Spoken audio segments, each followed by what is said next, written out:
Friends, स्वागत है आप सबका आपके अपने YouTube channel is my investment में। फ्रेंड्स, पेटीएम के शेयर में लगातार गिरावट देखने को मिल रही है। शेयर आज नए ऑल टाइम लो के आसपास बंद हुआ है।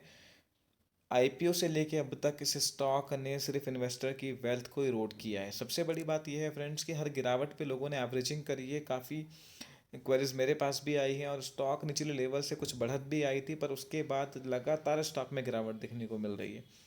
अपने चैनल में लिस्टिंग से लेके आज तक ये लगभग चौथी पांचवी बार हम पेटीएम के शेयर के बारे में बात कर रहे हैं, और हर बार हमने आपको बताया कि कभी भी अगर कोई स्टॉक टूट रहा हो तो आप फंडामेंटली देखें कि उसमें खरीदने की जगह बन रही है या नहीं बन रही है। तो अगर आप इन लेवल पे पेटीएम को एवरेज करने की सोच रहे हैं या खरीदने की सोच रहे हैं तो ये बातें आपको ज़रूर जान लेनी चाहिए।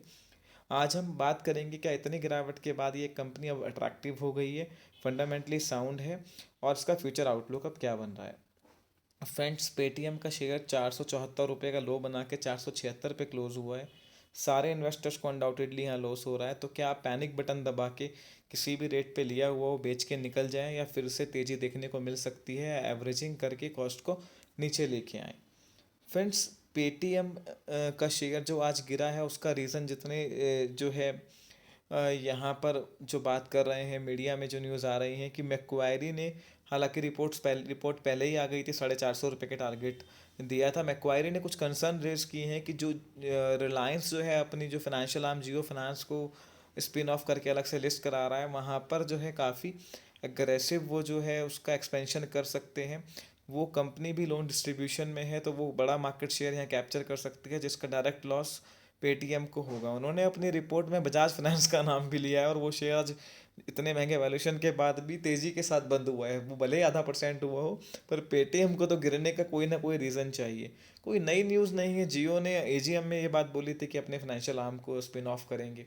मैक्वायरी ने हाईलाइट किया तो ये स्टॉक गिर गया। इसके अलावा सॉफ्ट बैंक ने एक बड़ी बिकवाली करी है।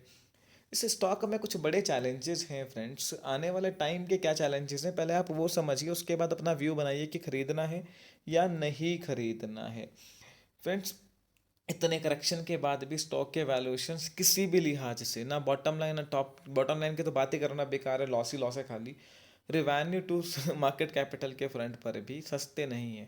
चलो हम महंगे वैल्यूएशंस पर भी शेयर ले लें, जैसे नाइका है, पीबी फिनटेक है, डिलीवरी है, उनके लिए भी हम बात करते हैं। सारी न्यू जन जन कंपनी है, सारे महंगे वैल्यूएशन है।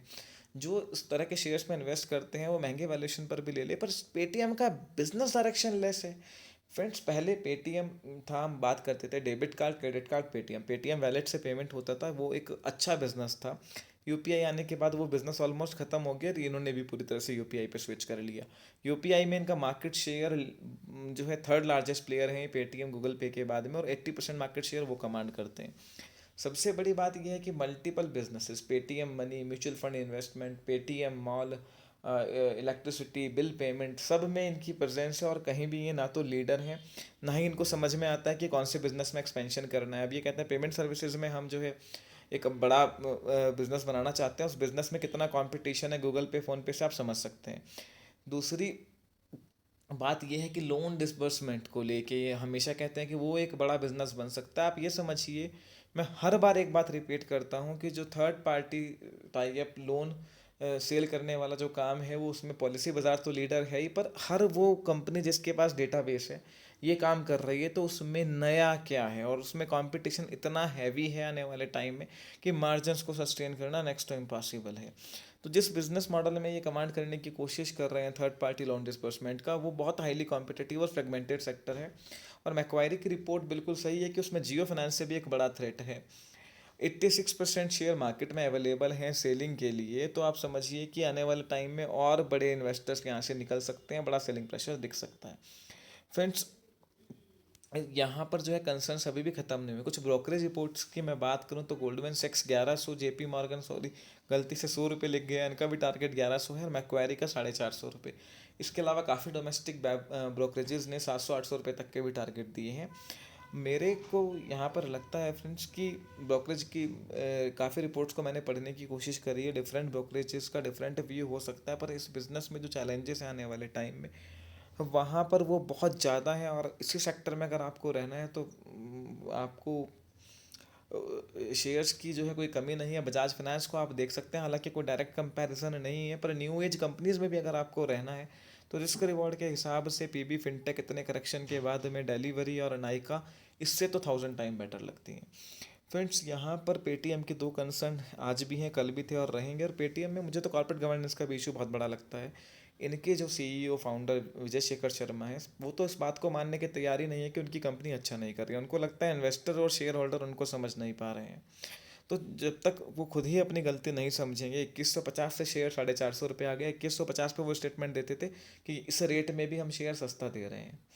खैर, अपना अपना विज़न है, बहुत अच्छी बात है अगर उनको ऐसा लगता है। तो पेटीएम के हाई वैल्यूएशंस, ग्रोथ कंसर्न और प्रॉफिटेबिलिटी का साइन दूर दूर तक नहीं है। ये कैसे प्रॉफिटेबल होगी यूनिट, ये एक बहुत बड़ा क्वेश्चन है। तो पेटीएम का जो डायरेक्शन लेस बिजनेस है और प्रॉफिटेबिलिटी को लेके एक इनके पास एक सस्टेनेबल ट्रैक नहीं है जिस पर ये चल रहे हैं। एटलीस्ट नाइका, डिलीवरी जैसे शेयर में एक बिजनेस मॉडल एक सस्टेनेबल है कि हाँ, इसी बिजनेस मॉडल को वो बहुत बड़ा बना लेंगे। तो पेटीएम में वो इश्यूज अभी भी हैं। स्टॉक 6 गुना के आसपास ट्रेड कर रहा है टीटीएम रेवेन्यू पे, जो अभी भी मुझे बहुत ज़्यादा एक्सपेंसिव लगता है, किसी भी लिहाज से सस्ता नहीं है। फ्रेंड्स, हर उछाल में यहाँ से निकलोगे तो आप सुखी रहोगे। बॉटम फिशिंग करके आपको लॉस के अलावा कुछ होने वाला नहीं है। इतना गिरा है, थोड़ा बढ़ जाए, वो टेक्निकल चलता रहेगा। फंडामेंटली कंपनी में कुछ नहीं है और यहाँ से भी स्टॉक बड़े करेक्शन की तरफ जा सकता है। मैक्वायरी का टारगेट तो 450 का अचीव होने वाला है। फर्दर आपकी कोई भी क्वेरी इस वीडियो को लेकर हो, feel free to ask me in the comment section. Video पसंद आई है लाइक कीजिए, फ्रेंड्स के साथ शेयर कीजिए। आपके अपने YouTube channel is my investment को सब्सक्राइब करना ना भूलें। Thank you.